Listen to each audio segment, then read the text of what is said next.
With many embarrassing police-related headlines, one could argue that it is time for police reform. The Coalition for Canadian Police Reform wants to do just that. Their mission is to achieve the creation of the Canadian College of Professional Policing through the support of community representatives, police practitioners, academics, and government officials.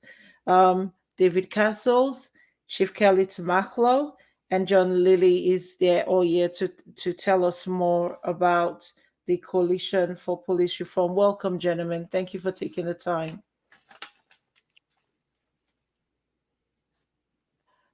Thank you. We didn't hear anything because you're muted. Okay.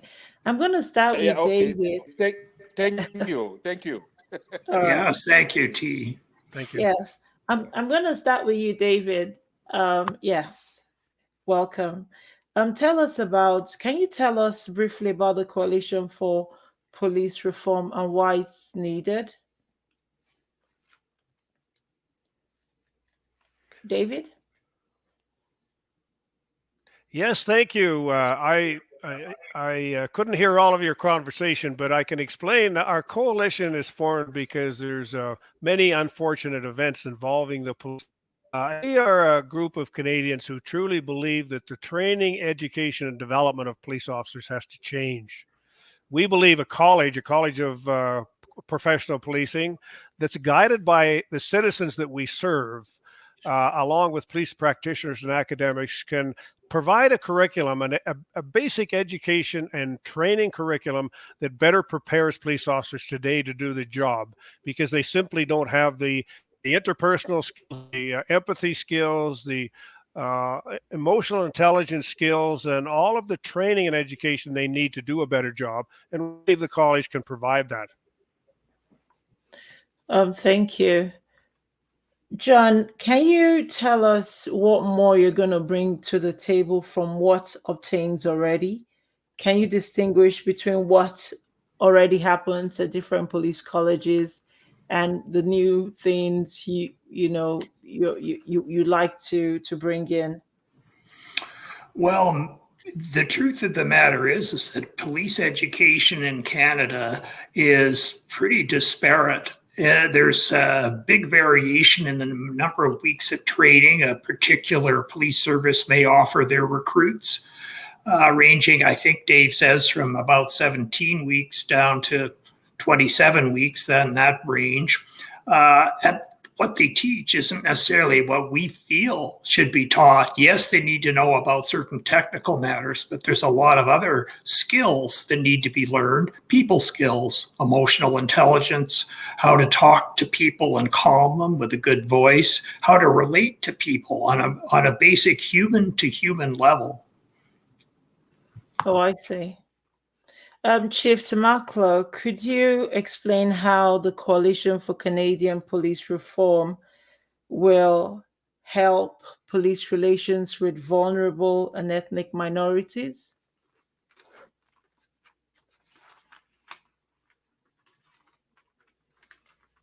You're muted, sir. The main situation we have now is different provinces, different municipalities teach policing differently. And because of that, you have different levels of training. The training is not standardized and it's not professional. If you go into other professional situations, because of the nature of the professionalization of the job, they are able to provide to vulnerable people standardized forms of services which do not impair or create situations where there is unpleasantness. Vulnerable people in this situation tend not to get the fullest of services because policing is not policing training is not standardized and it's not professional. And the people that suffer the most when services are not professional are people who are vulnerable, homeless people, people who are people who are not very conversant with even the mainstream way of doing things, and it becomes very, very, very confusing and to their disadvantage. My follow-up question, Chief, is do you feel sorry then for the police image across Canada today? What's the question again? Do you feel sorry or sympathetic for the maybe I'd say tarnished police image across Edmonton, across Canada today? You see, until you work closely with the police, sometimes you see them as macho.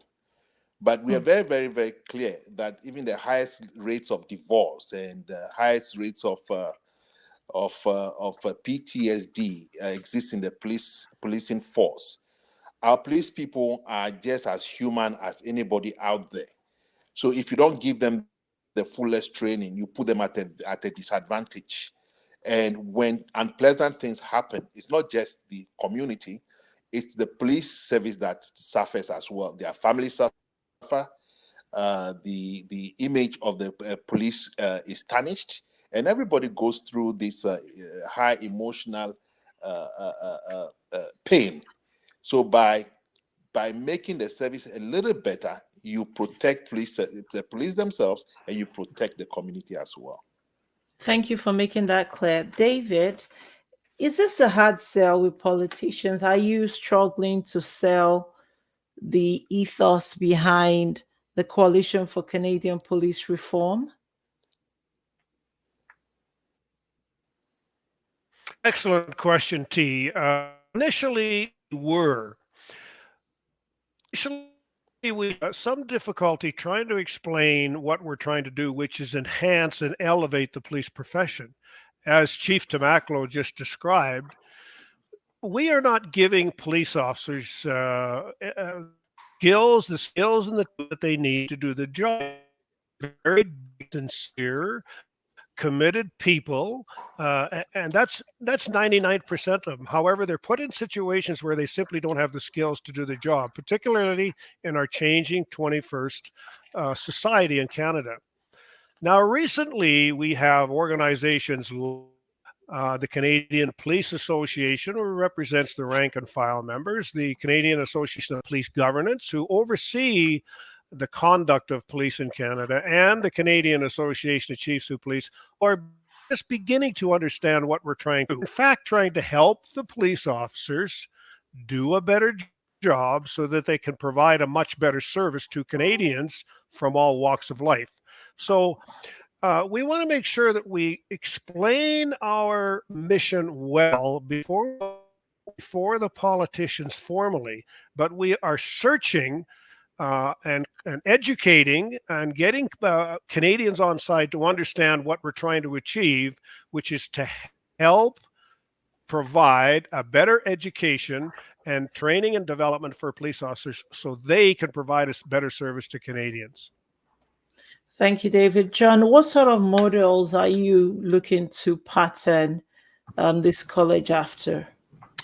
Well, as a physician, I gained my specialty training through the Royal College of Physicians and Surgeons of Canada, and they've been around since 1929, and they're accepted as the experts and the governance for specialty education of doctors in the nation. And they do a superb job. They're totally focused on the education. They're focused on the curriculum, the evidence that supports the curriculum, the quality of the instructors, and the environment in which students learn, and the amount of service work versus learning work that a resident does. And very importantly, they also evaluate the residents and provide them with their specialty certification at the end of the training period. Now, certainly that's postgraduate qualification, and in a way it's a little different than police training, but the model is perfect. The model is the true professional model, and that's where we want to see police in Canada as a profession go to a higher level. Do you not find, or do you not think that patterning the coalition along those lines would be too expensive? The Like Royal a deterrent? College, thanks. Well, the Royal College is funded by the fees that each physician pays to belong to the Royal College.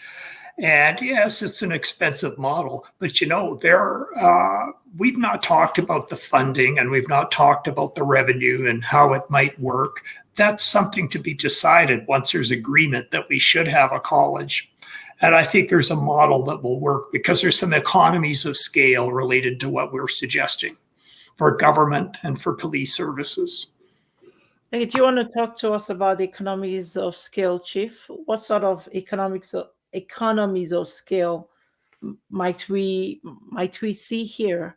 Or should I ask John to complete this train of thought? 1 second, Chief, I'll come back to you. John, why don't we finish this? What sort of economies of scale do you envisage here? Well, if the Royal College, well, in this case, the College of Policing is developing all of the standardized educational packages, for instance, and doing research, then nobody else has to do it. A little police service or a large police service, they have to put together their planned training process for their recruits. They won't have to do that. They could put in local flavor. They can provide the instructors, but the heavy work will be done for them. And in fact, they would be all part of a participatory body, the college, in terms of ensuring that the product that they're going to teach meets their needs.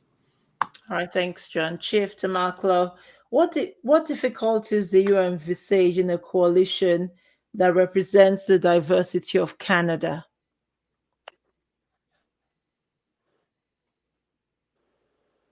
Come again with a question, please. Yeah, what difficulties The question, do you please. Yes, what difficulties do you envisage?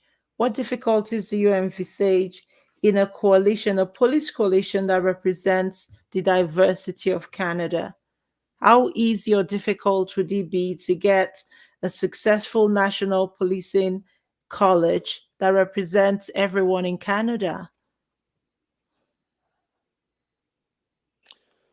Oh, yeah, I think one of the first difficulties you have is the belief by all the provinces or most of the provinces that they are providing the best forms of training for their province. So they don't want to standardize, right?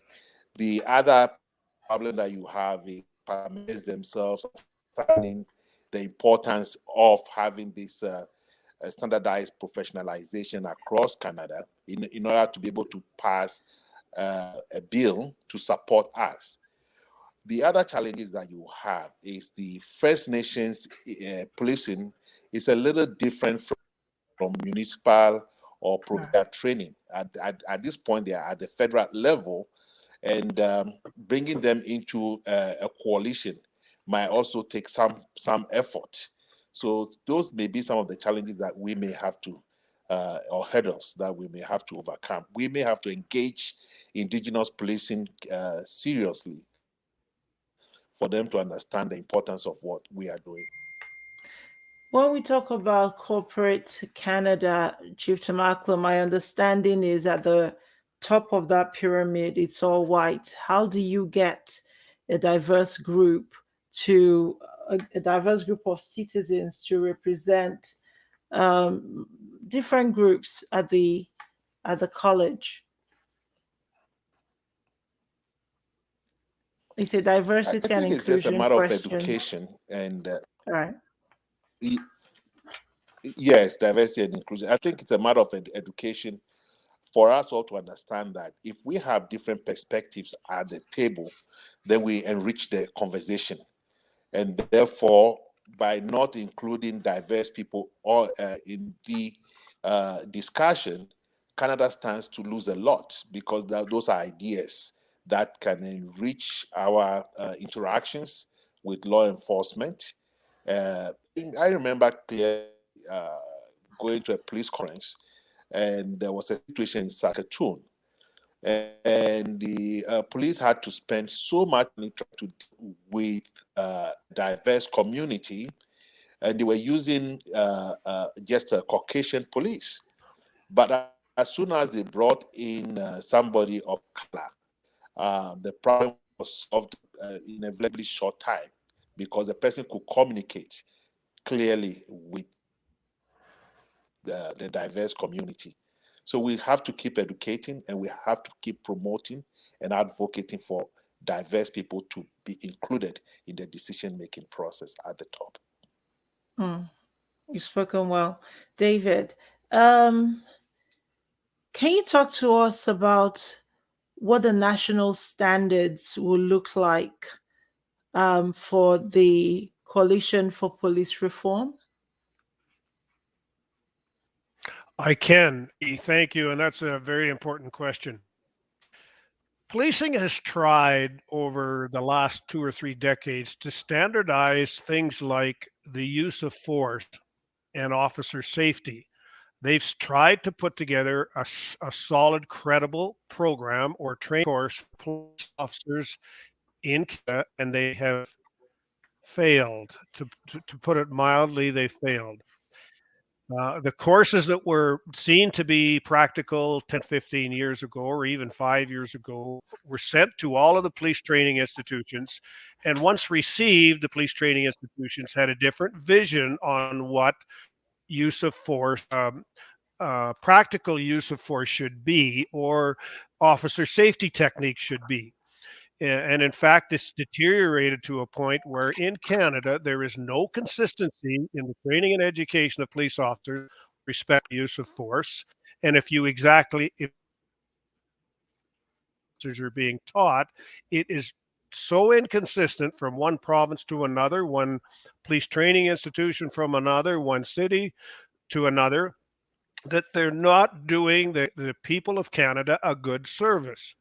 So what is important is that the college and a national training standard would be that academic practitioners and people from other countries who have intimate knowledge of the subject develop a credible, evidence-based training program that would be provided to police officers in those subjects and many other subjects, by the way, like racism and understanding your own body, and indigenous colonization and de-escalation strategies. There are many subjects that are not being taught. If those training standards, academics and police practitioners are evidence-based and provided to each police training institution, now you have a meaningful national standard improve.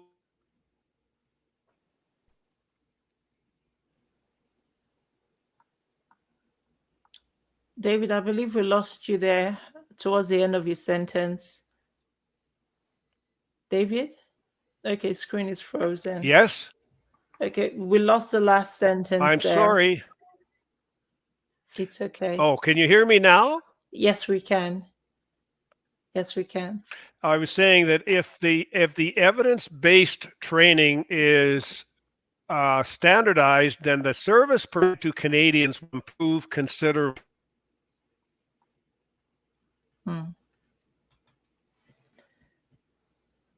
Okay. We'll have to engage John there.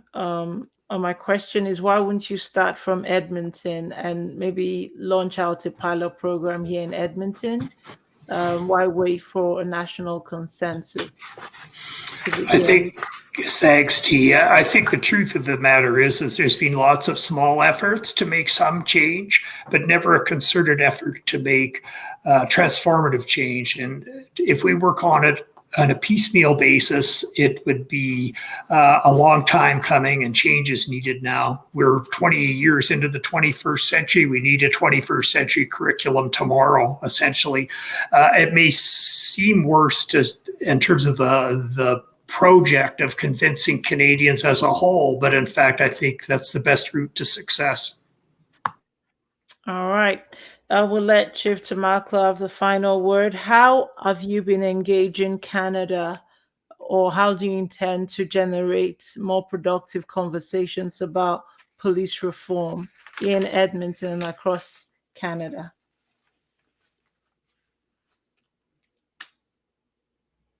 Chief Tamakloe? We I think you we muted, began the sir. process a long time ago, involving senators in our. Am I okay? Yeah, no, now you just muted. We could, yes. Please go on.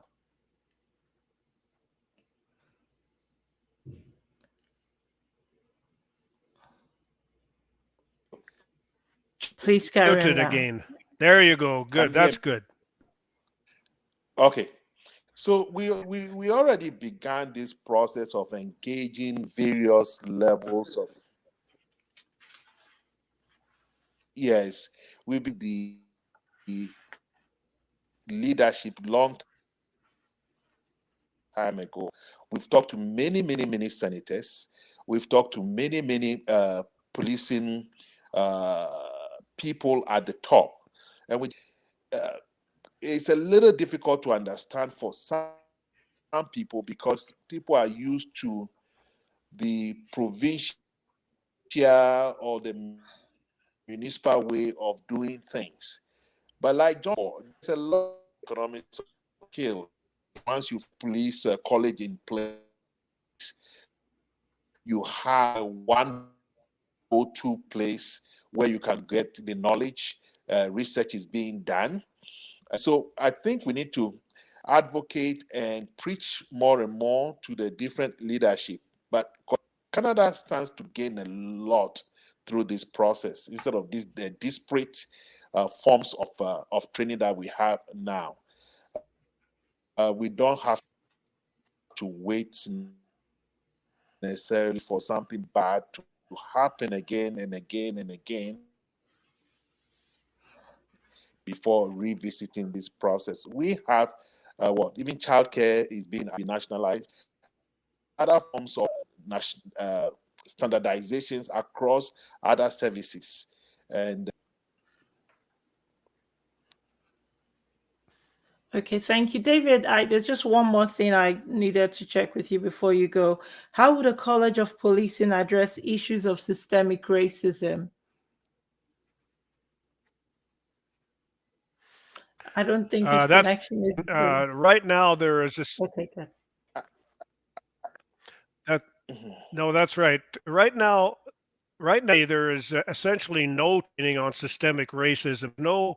There's no effort given to train players on their understanding of racism, their understanding of systemic racism, how to deal with their own personal bias, and a national standard for police education training, and that alone will do a lot to change the whole impact of systemic racism, both internally and the way police officers deal with people on the street.